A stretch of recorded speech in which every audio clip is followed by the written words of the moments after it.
Hello friends and viewers, my name is Gurpreet Kaur. I am your arts trainer. How are you?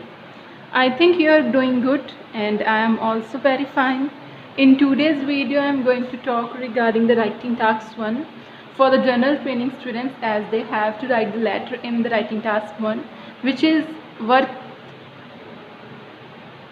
6 or 7 bands and they have to score this much of band for attaining or for having the PR qualified. So we are going to talk regarding this. In this video I will tell you and I will give you the sample of writing task 1, that is letter of 8 bands, that how you can attain 8 bands in the writing task 1 of the general training, by which you will not have to bother regarding the band scores, because writing is too difficult for the general training students. So let's start with the video, guys. There is a letter that you are unhappy about a plan to make your local airport bigger and increase the number of flights. ਕੀ ਕਹਿ ਰਿਹਾ ਕਿ ਵੀ ਤੁਹਾਡੀ ਜਿਹੜੀ local airport ਆ ਉਹਦਾ plan ਬਣਾਇਆ ਜਾ ਰਿਹਾ ਕਿ ਉਹਨੂੰ ਕੀ ਵੱਡਾ ਕਰਨਾ ਹੈ ਤੇ ਉਹਦੇ ਨੰਬਰ ਆਫ ਫਲਾਈਟਸ ਨੂੰ ਇਨਕਰੀਜ਼ ਕਰਨਾ। ਉਹਦੇ ਵਿੱਚ ਕੀ ਹੈ, ਤੁਸੀਂ ਹੈਪੀ ਨਹੀਂ ਗੇ ਉਹਨੂੰ ਦੇਖ ਕੇ। You live near the airport, तो ਤੁਸੀਂ 에ਅਰਪੋਰਟ ਦੇ ਨੇੜੇ ਰਹਿੰਦੇ ਤਾਂ ਕਰਕੇ ਸ਼ਾਇਦ ਖੁਸ਼ ਨਹੀਂ ਗੇ ਤੁਸੀਂ। Write a letter to your local newspaper, local newspaper ਨੂੰ ਇਹ ਲੈਟਰ ਲਿਖਣਾ ਆ। In your letter explain where you live, ਤੁਸੀਂ ਕਿੱਥੇ ਰਹਿੰਦੇ ਆ। ਡਿਸਕ੍ਰਾਈਬ ਦ ਪ੍ਰੋਬਲਮ ਦੱਸਣੀ ਆ ਵੀ ਕੀ ਆ। Give reasons why you do not want this development, ਤੇ ਤੁਸੀਂ ਇਹ ਡਿਵੈਲਪਮੈਂਟ ਕਿਉਂ ਨਹੀਂ ਚਾਹੁੰਦੇ, ਇਹਦੇ ਰੀਜ਼ਨਸ ਦੇਣੇ ਆ। ਤੇ ਸਟਾਰਟ ਕਰਨੀ ਆਪਣੀ ਲੈਟਰ ਡੀਅਰ ਸਰ ਔਰ ਮੈਡਮ ਦੇ ਨਾਲ। ਇਹ 3 ਤਰ੍ਹਾਂ ਦੇ ਲੈਟਰਸ ਹੁੰਦੀਆਂ, ਆਪਾਂ ਨੂੰ ਪਤਾ ਹੈ। ਇੱਕ ਫਾਰਮਲ ਹੁੰਦੀ, ਇੱਕ ਸੈਮੀ ਫਾਰਮਲ ਹੁੰਦੀ ਹੈ, ਇੱਕ ਇਨਫਾਰਮਲ ਹੁੰਦੀ ਆ। ਤੇ ਇੱਥੇ ਆਪਾਂ ਨੂੰ ਕੀ ਦੱਸਿਆ ਉਹਨਾਂ ਨੇ, ਡੀਅਰ ਸਰ ਔਰ ਮੈਡਮ, ਮਤਲਬ ਕਿ ਇਹ ਫਾਰਮਲ ਲੈਟਰ ਆ ਜਿਹਦੇ ਵਿੱਚ ਆਪਾਂ ਨੇ ਨਿਊਜ਼ਪੇਪਰ ਦੇ ਐਡੀਟਰ ਨੂੰ ਲਿਖਣੀ ਆ, ਨਿਊਜ਼ਪੇਪਰ ਨੂੰ ਲਿਖਣੀ ਆ। ਆਪਾਂ ਨੂੰ ਨਹੀਂ ਪਤਾ ਵੀ ਕੌਣ ਪੜੂਗਾ, ਉਹ ਕਿਹੜਾ ਬੰਦਾ ਹੋਊਗਾ, ਤਾਂ ਕਰਕੇ ਆਪਾਂ ਡੀਅਰ ਸਰ ਔਰ ਮੈਡਮ ਦੇ ਨਾਲ ਸਟਾਰਟ ਕਰਾਂਗੇ। ਤੇ ਇਹ ਸਾਰੀ ਲੈਟਰ ਫਾਰਮਲ ਲਿਖਾਂਗੇ ਆਪਾਂ, ਫਾਰਮੈਲਿਟੀ ਸ਼ੋ ਕਰਾਂਗੇ ਇਹਦੇ ਵਿੱਚ। ਤੇ ਜਿਹੜੀ ਵੀ ਲੈਟਰ ਹੁੰਦੀ ਹੈ, ਜਿਵੇਂ ਕਿ ਇਹ ਆਪਾਂ ਨੂੰ ਜਸਟ ਇੱਕ ਉਹਨਾਂ ਨੇ ਸਟੇਟਮੈਂਟ ਦਿੱਤੀ ਹੋਈ ਆ ਵੀ ਇਹ ਤੁਹਾਡੇ ਕੋਲ ਇੱਕ ਪੂਰਾ ਟੌਪਿਕ ਆ ਲੈਟਰ ਦਾ। ਆਪਾਂ ਨੇ ਬੁਲੇਟ ਪੁਆਇੰਟ ਇਹ ਵਾਲੇ ਐਕਸਪਲੇਨ ਕਰਨੇ ਹੁੰਦੇ। ਇੱਕ ਲੈਟਰ ਦੇ ਵਿੱਚ ਆਪਾਂ ਹਮੇਸ਼ਾ 7 ਪੈਰਾਗ੍ਰਾਫਸ ਬਣਾਉਂਦੇ ਆ। ਪਹਿਲਾਂ ਗ੍ਰੀਟਿੰਗ ਹੁੰਦੀ ਆ, ਉਸ ਤੋਂ ਬਾਅਦ ਟੌਪਿਕ ਸੈਂਟੈਂਸ ਦੱਸਦੇ ਆਪਾਂ ਵੀ ਕਾਹਦੇ ਬਾਰੇ ਆਪਾਂ ਲਿਖ ਰਹੇ ਹਾਂ ਲੈਟਰ। ਫਿਰ ਉਸ ਤੋਂ ਬਾਅਦ ਆਪਾਂ ਕੀ ਕਰਦੇ ਹਾਂ, ਫਸਟ ਬੋਡੀ ਪੈਰਾਗ੍ਰਾਫ ਐਕਸਪਲੇਨ ਕਰਦੇ ਹਾਂ, ਫਿਰ ਸੈਕਿੰਡ ਬੋਡੀ ਪੈਰਾਗ੍ਰਾਫ ਐਕਸਪਲੇਨ ਕਰਦੇ ਹਾਂ, ਫਿਰ ਥਰਡ ਬੋਡੀ ਪੈਰਾਗ੍ਰਾਫ ਐਕਸਪਲੇਨ ਕਰਦੇ ਹਾਂ। ਫਿਰ ਉਸ ਤੋਂ ਬਾਅਦ ਲਾਸਟ 'ਤੇ ਆਪਾਂ ਦੱਸਦੇ ਹਾਂ, ਕਨਕਲੂਡਿੰਗ ਸੈਂਟੈਂਸ ਲਗਾਉਂਦੇ ਹਾਂ, ਅਤੇ ਲਾਸਟ 'ਤੇ ਫਿਰ ਆਪਾਂ ਗ੍ਰੀਡਿੰਗ ਕਰਦੇ ਹਾਂ ਅਤੇ ਆਪਣਾ ਨਾਮ ਲਿਖਦੇ ਹਾਂ। ਇਸ ਲੈਟਰ ਦੇ ਵਿੱਚ ਵੀ ਆਪਾਂ ਇੱਦਾਂ ਹੀ ਕਰਾਂਗੇ, ਸਾਰੀ ਫਾਰਮਲ ਲੈਂਗੁਏਜ ਸਾਰੀ ਯੂਜ਼ ਕਰਾਂਗੇ। ਆਪਾਂ ਇਹ ਦੱਸਣਾ ਵੀ ਤੁਹਾਡੀ ਜਿਹੜੀ ਲੋਕਲ 에ਅਰਪੋਰਟ ਆ ਉਹਨੂੰ ਵੱਡਾ ਕੀਤਾ ਜਾ ਰਿਹਾ ਹੈ, ਵੱਡਾ ਕਰ ਰਹੇ ਆ, ਅਤੇ ਉਹਦੇ ਨਾਲ ਤੁਸੀਂ ਨਹੀਂ ਖੁਸ਼ ਹੈਗੇ। ਡਿਸਸੈਟਿਸਫੈਕਸ਼ਨ ਦੀ ਲੈਟਰ ਆ, ਲੈਟਰ ਟੂ ਕੰਪਲੇਨ ਨਹੀਂ ਗਏ, ਇਹ ਲੈਟਰ ਟੂ ਡਿਸਸੈਟਿਸਫੈਕਸ਼ਨ ਆ। ਡਿਸਸੈਟਿਸਫੈਕਸ਼ਨ ਦੀ ਲੈਟਰ ਹੈ, ਇਹਦੇ ਵਿੱਚ ਆਪਾਂ ਕੀ ਆ, I am unhappy, I am dissatisfied, it was not satisfactory, ਇੱਦਾਂ ਦੇ ਆਪਾਂ ਲਿਖਾਂਗੇ। ਠੀਕ ਹੈ, ਡਿਸਅਪੋਇੰਟਡ ਵਿਦ ਦ ਵਿਊ, ਕੁਝ ਵੀ ਇੱਦਾਂ ਦਾ ਆਪਾਂ ਲਿਖੂਗੇ। ਅਤੇ ਹੁਣ ਆਪਾਂ ਦੇਖਦੇ ਹੋਏ ਆਪਾਂ ਕਿਵੇਂ ਲਿਖ ਸਕਦੇ ਹਾਂ। ਐਕਸਪਲੇਨ, ਪਹਿਲਾਂ ਆਪਾਂ ਐਕਸਪਲੇਨ ਕਰਨਾ ਕਿੱਥੇ ਤੁਸੀਂ ਰਹਿੰਦੇ ਆ, ਉਹਦੇ ਬਾਰੇ ਦੱਸੋਗੇ ਵੀ ਮੈਂ ਕੀ ਆ, ਵੀ ਇੱਥੋਂ ਦਾ ਲੋਕਲ ਰੈਜ਼ੀਡੈਂਟਸ ਆ, ਕਿਉਂਕਿ ਉਹਨਾਂ ਨੇ ਇੱਥੇ ਲਿਖਿਆ ਹੋਇਆ you Liv near the airport, ਤੁਸੀਂ 에ਅਰਪੋਰਟ ਦੇ ਕੋਲ ਹੀ ਰਹਿੰਦੇ ਆ। ਅਤੇ ਆਪਾਂ ਇਹ ਦੱਸੂਗੇ ਕਿ ਹਾਂਜੀ ਵੀ ਮੈਂ ਕੀ ਆ, ਇੱਥੋਂ ਏਰੀਆ ਦਾ ਹੀ ਰੈਜ਼ੀਡੈਂਟ ਆ, ਲੋਕਲ ਹੀ ਰਹਿਣਾ ਮੈਂ। ਫਿਰ ਆਪਾਂ ਪ੍ਰੋਬਲਮ ਦੱਸਣੀ ਹੈ, ਪ੍ਰੋਬਲਮ ਕੀ ਹੋਊਗੀ ਜੇ 에ਅਰਪੋਰਟ ਨੂੰ ਵੱਡਾ ਕੀਤਾ ਜਾਂਦਾ ਹੈ, ਉਹਦੇ ਨਾਲ ਕੀ ਪ੍ਰੋਬਲਮ ਆਊਗੀ, ਜਾਂ ਕੁਝ ਵੀ ਕਿਵੇਂ ਦਾ ਵੀ ਹੈਗਾ। ਅਤੇ ਰੀਜ਼ਨਸ ਦੇਣੇ ਆ ਵੀ ਕਿਉਂ ਤੁਸੀਂ ਨਹੀਂ ਚਾਹੁੰਦੇ ਵਾਲੀ ਡਿਵੈਲਪਮੈਂਟ। ਡੀਅਰ ਸਰ ਔਰ ਮੈਡਮ ਨਾਲ ਸਟਾਰਟ ਕਰਨਾ ਆਪਾਂ। ਹੁਣ ਮੈਂ ਤੁਹਾਨੂੰ ਦਿਖਾਉਂਦੀ ਹਾਂ ਕਿ ਮੈਂ ਕਿਵੇਂ ਲੈਟਰ ਲਿਖੀ ਹੋਈ ਹੈ ਵਾਲੀ। ਠੀਕ ਹੈ, ਪਹਿਲਾਂ ਆਪਾਂ ਨੇ ਲੈਟਰ ਸਟਾਰਟ ਕੀਤੀ ਡੀਅਰ ਸਰ ਔਰ ਮੈਡਮ ਤੋਂ।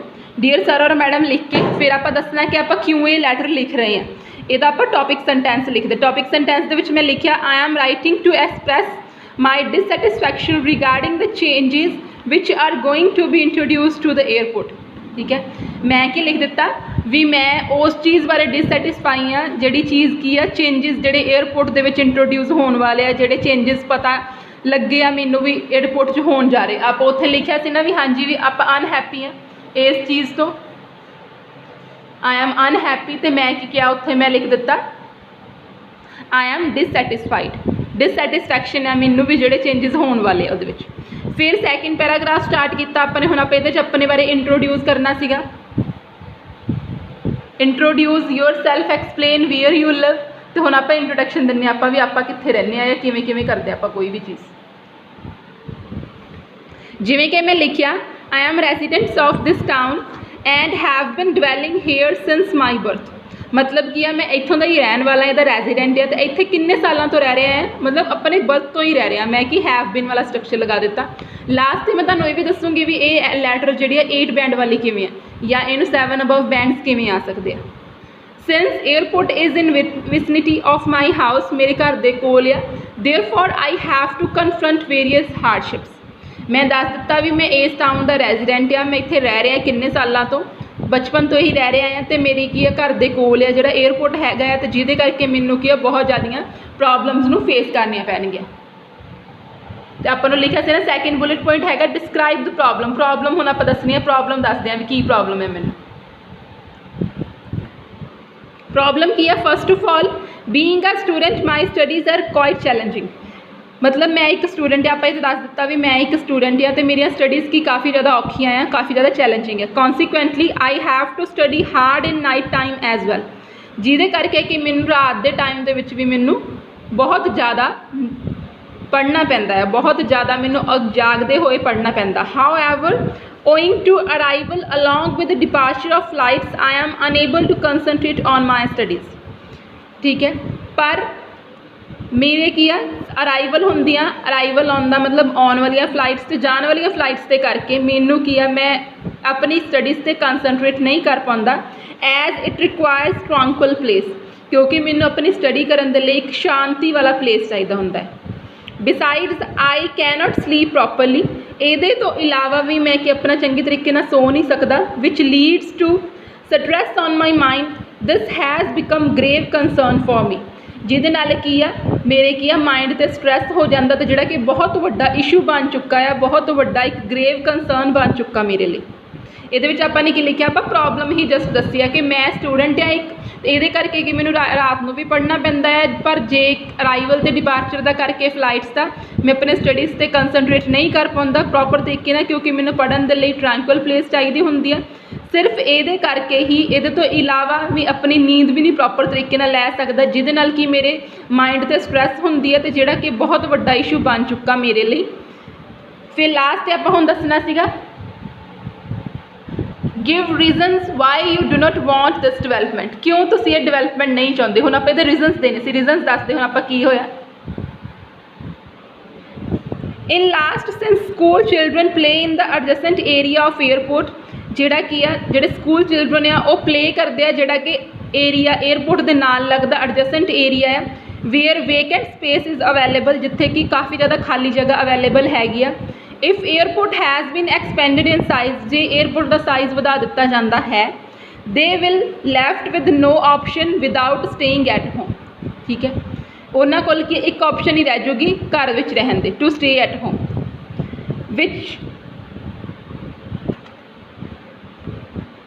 विच is going to have adverse effect on their physical and mental development, जिहदा की आ बुरा प्रभाव पड़ूगा उन्होंने फिजिकल तो मैंटल डिवेलपमेंट के उत्ते।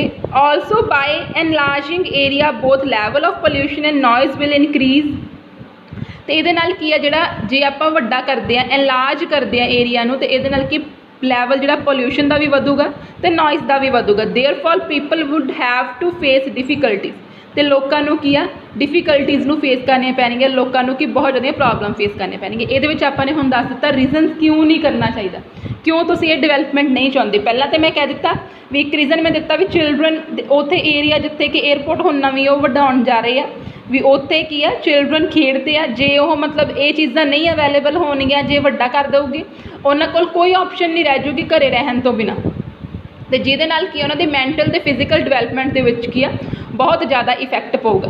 तो दूजा मैं कह दिता भी ये नाल की पॉल्यूशन भी हो सकता, क्योंकि की है भी वो जो एयर पॉल्यूशन होगा ये नाल दी नाल की नॉइज़ पॉल्यूशन भी इनक्रीज़ होगा, जिहदे नाल कि लोगों को बहुत ज़्यादा प्रॉब्लम फेस करने पैणगे। People would have to face a lot of difficulties and this will lead to the disease among them, disease भी हो सकती हैं। आप लिख भी सकते सी, नहीं भी लिख सकते सी, क्योंकि मेरी लैटर काफ़ी वड्डी हो रही थी, तां करके मैं इहनूं कि इत्थे कनक्लूड कर दिता।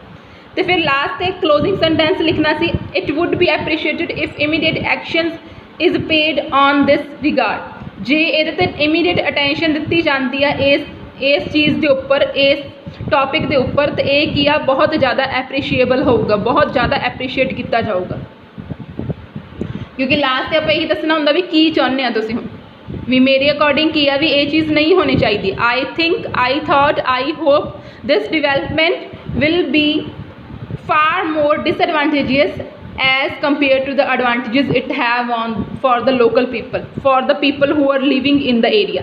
मतलब कि ये एडवांटेजेस तो ज़्यादा डिसएडवांटेजेस आ, काफ़ी ज़्यादा डिसएडवांटेजेस आ, तां करके कि इनू नहीं करना चाहिए इदा। तो हुण मैं तुहानूं दस दियां भी ये आपां नूं 7 या 7 अबव 8 बैंड्स आपां नूं किवें आ सकदे। फस्ट ऑफ ऑल कि आपां ने ऑन टॉपिक रहे हैं, ਆਪਾਂ ने स्टार्टिंग इत्थों ही की सी भी एयरपोर्ट बारे गल करनी सी। पहला आप पैराग्राफ दे विच अपनी इंट्रोडक्शन ही दित्ती है भी हाँ जी मैं कौन आ, मैं कित्थे रहना, किवें किवें। दूजे पैराग्राफ दे विच आपां प्रॉब्लम दसी है भी की प्रॉब्लम है। थर्ड पैराग्राफ दे विच आपां रीजनस दस्से भी की रीजन सीगे, ते लास्ट आपां ने अपना की है क्लोजिंग सेंटेंस दिता होया। 7 पैराग्राफ्स बनने सीगे। इत्थे आपां लास्ट ते लिखना है dear yours faithfully Gurpreet Kaur. जिवें मेरा नाम गुरप्रीत कौर है, मैं गुरप्रीत कौर लिखूँगी। किसी का भी नाम आप फुल नेम लिखूँगी, सिर्फ गुरप्रीत नहीं लिख सकते, इत्थे मैं पूरा फुल नेम लिखूँगी गुरप्रीत कौर। तो ये 7 बैंड या 7 तो अबव बैंड क्यों होंगे। पहला आपने की किया, उन्होंने लिखा सी अनहैप्पी, मैं लिखता डिससैटिस्फैक्शन। मैं अपनी डिससैटिस्फैक्शन नू एक्सप्लेन करने के लिए ये लैटर लिख रही हूँ, which are going to be introduce. मतलब कि मैं फ्यूचर का लगा दिता tense, I am writing, I am मतलब कि कंटीन्यूस टेंस आ ही। उस तो बाद की है I am resident of this town, ठीक है मैं इत्थे रहनी हाँ, मैं की स्टेटमेंट यूज़ कर ली। फिर उस तो बाद हैव बीन डिवेलिंग हेयर, मतलब प्रेजेंट परफेक्ट लगा दिता मैं, प्रेजेंट परफेक्ट कंटीन्यूस टेंस भी मैं कि इत्थे कई सालों तो रह रही हूँ।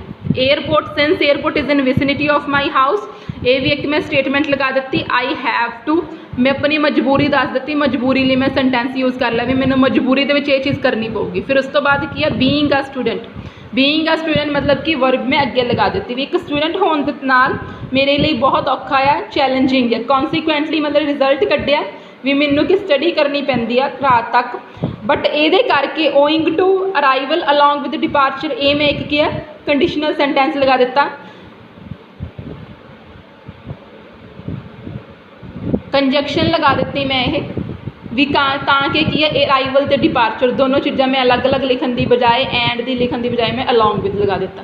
फिर ये कंसनट्रेट करना पैंदा, रिक्वायर्स ट्रांक्विल प्लेस, ये कि मैं प्रेजेंट इंडेफिनिट लगा दिता। आई कैनॉट, कैनॉट मतलब कि मैं मॉडल लगा दिता इत्थे, विच लीड्स टू भी आप फ्यूचर में रिप्रजेंट करते हैं। Has become present perfect tense लगा दिता। फिर उस तो बाद की है in adjacent area school children play, present indefinite लगा दिता। स्पेस अवेलेबल हैगी अपन स्टेटमेंट लगा दी प्रेजेंट दियाँ। फिर उस तो बाद airport has been expanded, conditional sentence लगा दिता। इफ ते दैन वाला स्ट्रक्चर लगा दिता। एयरपोर्ट हैज़ बीन एक्सपेंडेड जे किया जाता है, मतलब प्रेजेंट परफेक्ट लगा दिता मैं इत्थे। फिर उस तो बाद कि उन्होंने ऑप्शन नहीं मिलूगी। एडवर्स इफेक्ट मतलब वो मैं कॉन्सिक्वेंसिस जोड़े नैगेटिव कॉन्सिक्वेंसिस से वो एडवर्स इफेक्ट लग दिता। फिर उस तो बाद कि ऑलसो लगा के आपने किया पोल्यूशन का लैवल भी इनक्रीज हो जाएगा, ये भी होगा। वुड हैव टू, फिर आपने मॉडल लगा दिता भी मजबूरी फ्यूचर के अपन करना पऊगा। इट वुड बी एप्रीशिएटेड, फ्यूचर का पैसिव लगा दिता, फ्यूचर इंडेफिनिट का पैसिव, तो नाल कि आपने कंडीशनल सेंटेंस लगा दिता। इफ तो इट वाला आप स्ट्रक्चर लगा, इफ तो दैन वाला स्ट्रक्चर लगा दिता। ये सी अज की वीडियो जिहदे मैं तुहानूं दस्सिया कि आप लैटर किवें लिख सकते हैं। तो ये मैं तुहानूं फोटो क्लिक करके हुणे सेंड कर देनी नाल दी नाल। जे तुसीं मेरी प्रीवियस वीडियोज़ देखनियां, लिंक डिस्क्रिप्शन बॉक्स में थोड़ा मैं दे दूँगी। बाकी तुसीं कि मेरे चैनल पर जाके प्लेलिस्ट जिहड़े अलग अलग बने हुए हैं वो अकॉर्डिंग तुसीं देख सकते हैं। तो प्लीज़ मेरे चैनल को सबसक्राइब कर दिओ, बैल आइकन प्रेस कर दिओ ताकि मैं जो भी कोई नवी वीडियो अपलोड करा तो नोटिफिकेशन मिल जाए। Because I am working hard for you people, क्योंकि मैनू तो ये इदा का कुछ बेनिफिट नहीं होना जे तुसीं सबसक्राइब कर दोगे, तुहानूं भी कोई प्रॉब्लम नहीं होनी चाहिए ये।